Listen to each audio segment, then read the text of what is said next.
नमस्कार, खबरें अब तक में आपका स्वागत है। मैं हूं आपके साथ पवन शर्मा। खबरें अब तक में आज हम बात करेंगे प्रधानमंत्री नरेंद्र मोदी के ऐतिहासिक इजरायल दौरे की, हिमाचल की शांत पहाड़ियों में उठी सियासी गूंज की।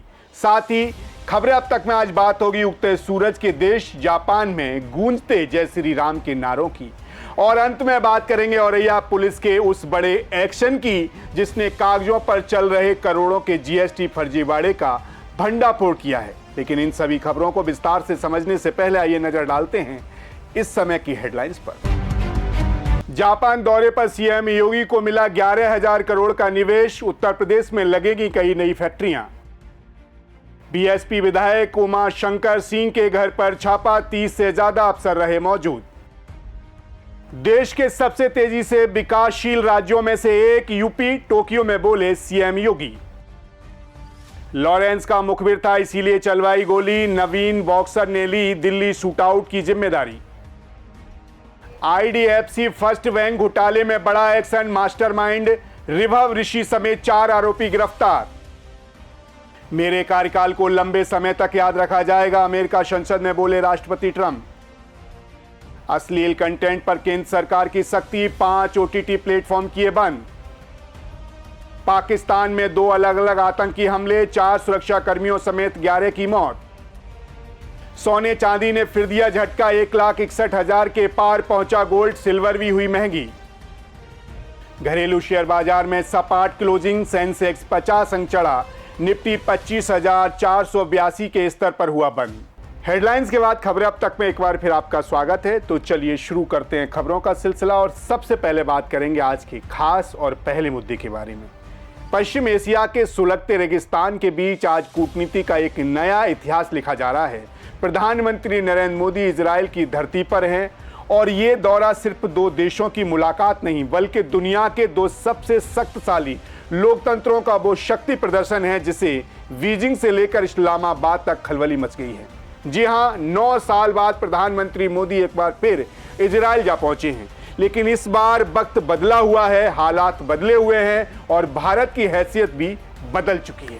एक तरफ ईरान और अमेरिका के बीच तनाव चरम पर है तो दूसरी तरफ प्रधानमंत्री मोदी और नेतन्याहू की ये मुलाकात दुनिया को ये बता रही है कि भारत अपनी रणनीति साझेदारी के फैसले किसी के दबाव में नहीं बल्कि अपनी शर्तों पर लेता है।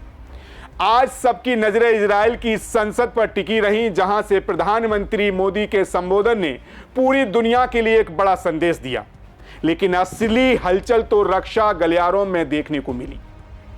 ऑपरेशन सिंदूर की वो यादें अभी ताजा हैं जब इजरायली हथियारों ने भारत की सीना गर्व से चौड़ा कर दिया था। और अब खबर है कि भारत के अपने सुदर्शन चक्र को और भी घातक बनाने के लिए इजरायल के आयरन डोम की तकनीकी का इस्तेमाल हो सकता है। आपको बता दें, प्रधानमंत्री मोदी का यह दौरा ऐसे समय में हो रहा है जब ईरान और अमेरिका के बीच तलवारें लगभग खिंची हुई हैं और वेस्ट बैंक को लेकर इस्लामिक जगत में उबाल है। लेकिन भारत ने साफ कर दिया है कि उसकी रणनीति किसी के दबाव में नहीं झुकने वाली। तेल अवीव के एयरपोर्ट पर खुद नेतन्याहू ने जिस गर्मजोशी से पीएम मोदी का स्वागत किया, उसने दुनिया को बता दिया कि यह रिश्ता कहीं आगे निकल चुका है। अगले 2 दिनों तक तेल अवीव से लेकर दिल्ली तक कूटनीति की बिसात पर जो चालें चली जाएंगी वो अगले दशक की राजनीतिक तय करेंगी। खास बात यह है कि जहां इजरायल के अंदर सुप्रीम कोर्ट और सरकार के बीच तनातनी चल रही है, वहीं मोदी की यात्रा ने वहां के विपक्ष को भी एकजुट कर दिया है। विपक्षी नेता आयर लेपिड ने भी इस यात्रा का दिल खोलकर स्वागत किया है। रक्षा गलियारों में इस समय सबसे ज्यादा चर्चा ऑपरेशन सिंदूर की है।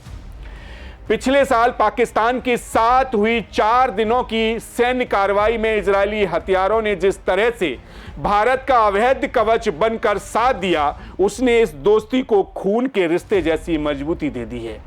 वहीं अब यह खबर भी है कि भारत अपनी स्वदेशी वायु रक्षा प्रणाली सुदर्शन चक्र को दुनिया में सबसे घातक बनाने की तैयारी में है। इस दौर में चर्चा का मुख्य केंद्र इजरायल का विश्व प्रसिद्ध आयरन डोम होगा।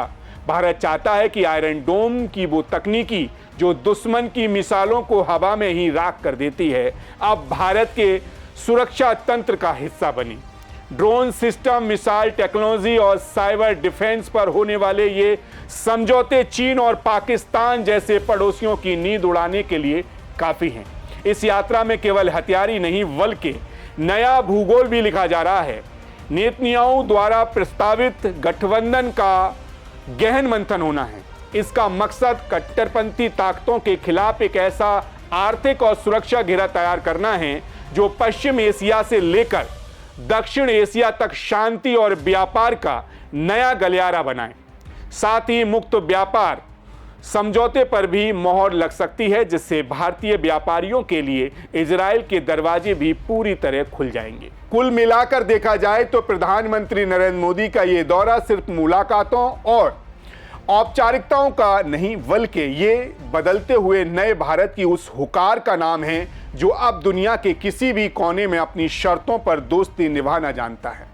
ये दौरा भारत की सुरक्षा और साख दोनों को नई ऊंचाइयों पर ले जाने वाला है। अब देखना यह होगा कि जब प्रधानमंत्री मोदी और नेतन्याहू डिनर टेबल पर आमने सामने होंगे तो वहां से निकलकर आने वाली वो कौन सी बड़ी खबर होगी जो दुश्मन देशों के माथे पर पसीना ला देगी। फिलहाल कूटनीति की इस बिसात पर भारत का पलड़ा भारी है और दोस्ती का ये आयरन डोम अटूट नजर आ रहा है। खैर, इसी के साथ खबरें अब तक में बढ़ेंगे अगले मुद्दे की तरफ।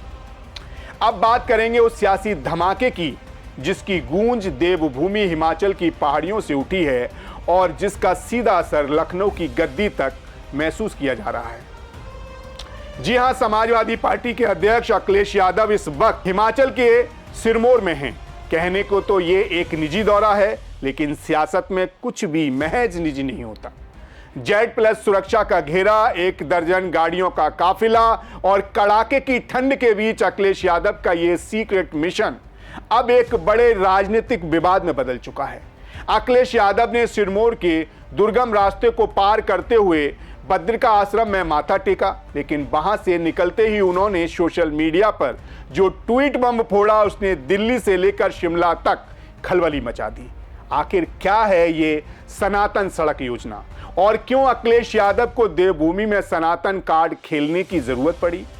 क्या उत्तर प्रदेश में चल रहे शंकराचार्य विवाद की डोर हिमाचल के इस आश्रम से जुड़ी है?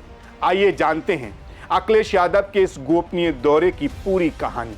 दरअसल कहानी की शुरुआत होती है सोमवार की शाम से, जब अखिलेश यादव अपने परिवार से मिलने हिमाचल कसौली पहुंचे।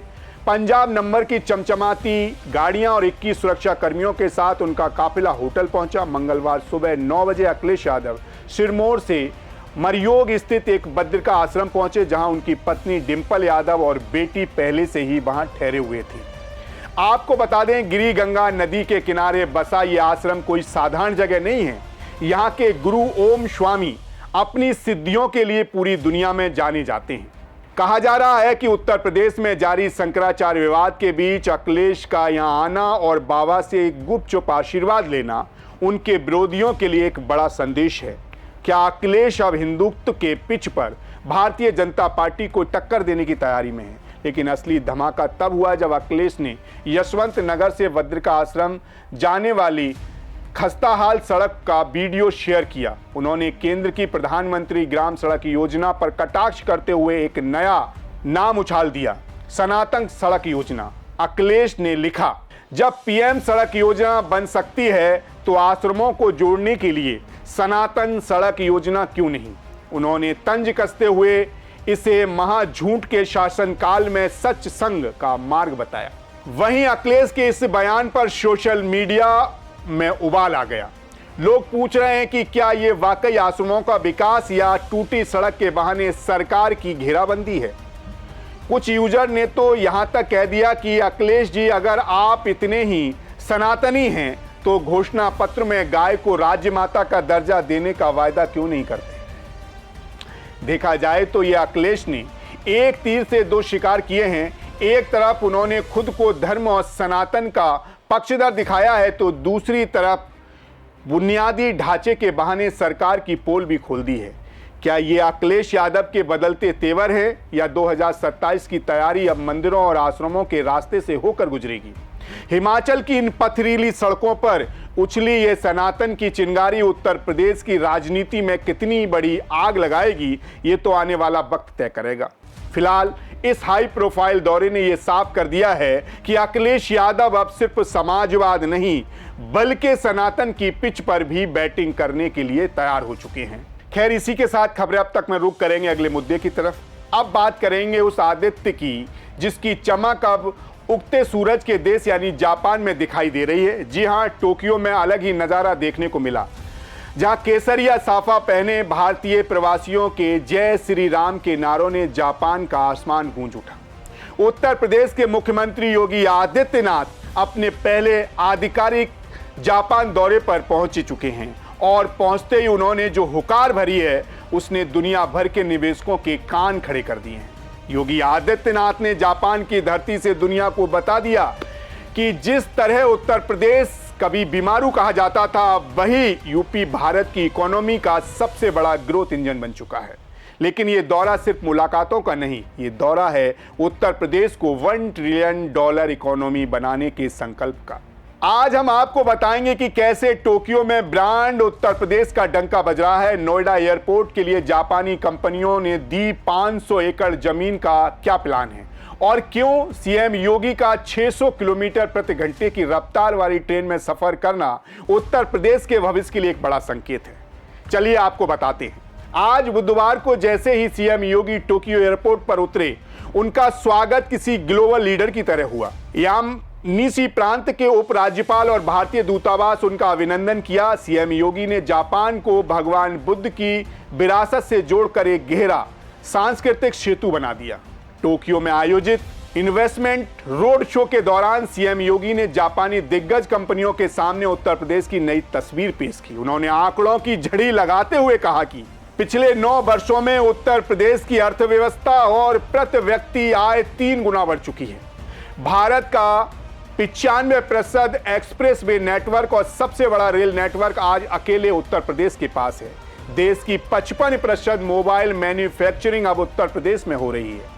इतना ही नहीं, सीएम योगी ने कोनोइके ट्रांसपोर्ट और मित्सुई एंड कंपनी जैसी बड़ी कंपनियों के अधिकारियों से मुलाकात भी की। उन्होंने प्लान किया कि नोएडा इंटरनेशनल एयरपोर्ट के पास जापानी निवेशकों के लिए 500 एकड़ भूमि आरक्षित की गई है। साथ ही उन्होंने उत्तर प्रदेश के मेडिकल डिवाइस पार्क में जापानी तकनीक लाने का न्योता भी दिया। सुनिए अपने संबोधन के दौरान सीएम योगी ने क्या कुछ कहा। नोएडा इंटरनेशनल एयरपोर्ट के पास ही हम लोगों ने जापान के निवेशकों के लिए जापान इंडस्ट्रियल सिटी के निर्माण की कार्रवाई को भी आगे बढ़ाया है, जिसके लिए 500 एकड़ की भूमि वहां पर आवंटित भी की है। चाहे वह जेवर नोएडा इंटरनेशनल एयरपोर्ट हो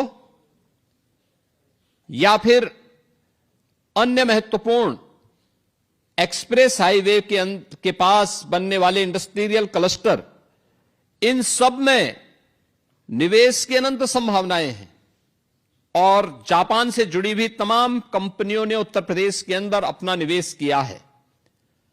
जिन्होंने भी उत्तर प्रदेश के अंदर अपना निवेश किया है, उन्हें उत्तर प्रदेश के एक सुरक्षित माहौल में अपना निवेश भी न केवल सुरक्षित महसूस हुआ है, बल्कि उज्जवल भविष्य की एक नई कामना के साथ वे अपने बिजनेस को उत्तर प्रदेश के अंदर बढ़ाने में रुचि लेते हैं और प्रदेश सरकार का एक सकारात्मक योगदान उन्हें उपलब्ध होता है। हमारे पास 34 से अधिक सेक्टोरल पॉलिसीज हैं और इन सेक्टोरल पॉलिसीज के माध्यम से हम उत्तर प्रदेश के अलग अलग सेक्टर में जो निवेश की अनंत संभावनाएं हैं, इन्हें आगे बढ़ाने का काम कर रहे हैं। उत्तर प्रदेश आज के दिन पे भारत के मोबाइल मैन्युफैक्चरिंग का 55% अकेले उत्तर प्रदेश मैन्युफैक्चर कर रहा है। इलेक्ट्रॉनिक कंपोनेंट का 60% मैन्युफैक्चरिंग उत्तर प्रदेश के अंदर होता है। स्वाभाविक रूप से इसके लिए लॉजिस्टिक एंड वेयर हाउसिंग की आवश्यकता है। इसके लिए भी हमारी डेडिकेटेड पॉलिसी उत्तर प्रदेश के अंदर वर्तमान में कार्य कर रही है। इस दौरे का सबसे रोमांच हिस्सा सीएम योगी का मैंगलेव ट्रेन में सफर होगा। 600 किलोमीटर प्रति घंटा की रफ्तार से हवा में तैरने वाली इस ट्रेन की तकनीकी को समझना उत्तर प्रदेश के भविष्य के ट्रांसपोर्ट इंफ्रास्ट्रक्चर के लिए बेहद अहम माना जा रहा है। यानी कुल मिलाकर साफ है कि सिंगापुर के बाद अब जापान में सीएम योगी का ये इन्वेस्टमेंट मिशन उत्तर प्रदेश की तकदीर और तस्वीर दोनों बदलने का काम करेगा। जहां एक तरफ सीएम योगी जापानी निवेशकों को उत्तर प्रदेश की वर्किंग फोर्स का दम दिखा रहे हैं, वहीं दूसरी तरफ वो मेक इन यूपी को एक ग्लोबल ब्रांड बना चुके हैं। 25 करोड़ की आबादी वाले इस प्रदेश में अब सिर्फ खेती नहीं बल्कि डेटा सेंटर, लॉजिस्टिक्स और हाईटेक मैन्युफैक्चरिंग का बोलबाला होने वाला है। जापान से उठी ये विकास की लहर जब उत्तर प्रदेश के एक्सप्रेस वे पर दौड़ेगी तो विकास की रफ्तार क्या होगी, इसका अंदाजा आप लगा सकते हैं। खैर, जाते जाते आपको आज के एक और अहम मुद्दे से रूबरू कराते हैं।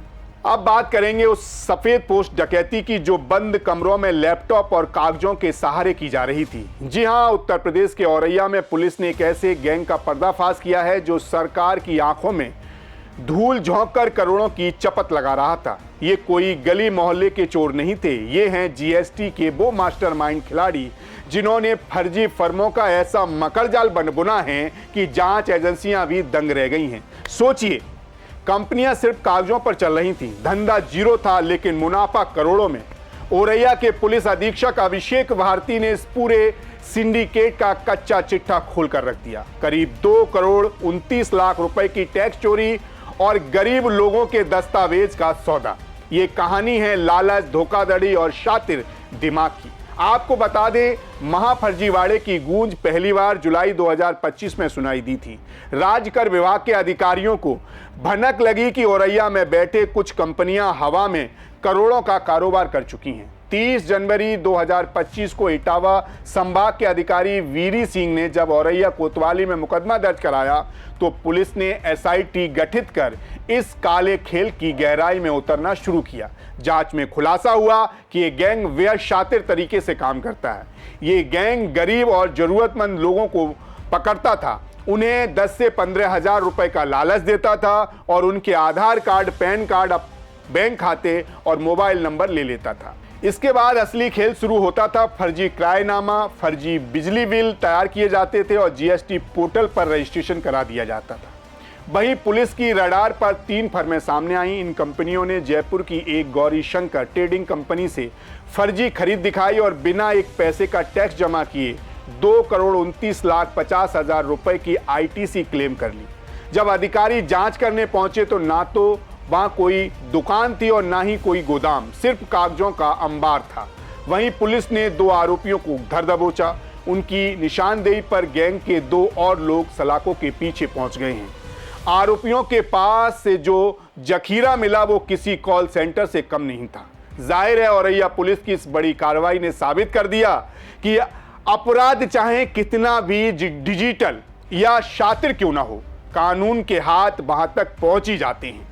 पुलिस अब इस बात की जांच कर रही है कि क्या इस गिरोह के तार देश के अन्य राज्यों के बड़े जीएसटी चोरों से भी जुड़े हैं। वहीं यह मामला उन लोगों के लिए भी एक सबब है जो चंद पैसों के लालच में अपने दस्तावेज दूसरों को सौंप देते हैं। सावधान रहिए, क्योंकि आपकी एक छोटी सी गलती आपको बड़े कानूनी झमेले में डाल सकती है। फिलहाल पुलिस की तफ्तीश जारी है और उम्मीद है कि जल्द ही इस नेटवर्क से जुड़े कुछ और बड़े चेहरे बेनकाब होंगे। तो आज खबरें अब तक में हमने देखा कैसे भारत अपनी कूटनीति, विकास और सुरक्षा के दम पर दुनिया के नक्शे पर एक अपनी नई पहचान बना रहा है। फिलहाल खबरें अब तक में आज के लिए बस इतना ही। फिर आपसे मुलाकात होगी कुछ और नई खबरों और उनके पीछे छिपे बड़े सच के साथ। तब तक आप देखते रहिए सी न्यूज़ भारत, हर खबर आपके साथ, आपके हाथ। नमस्कार।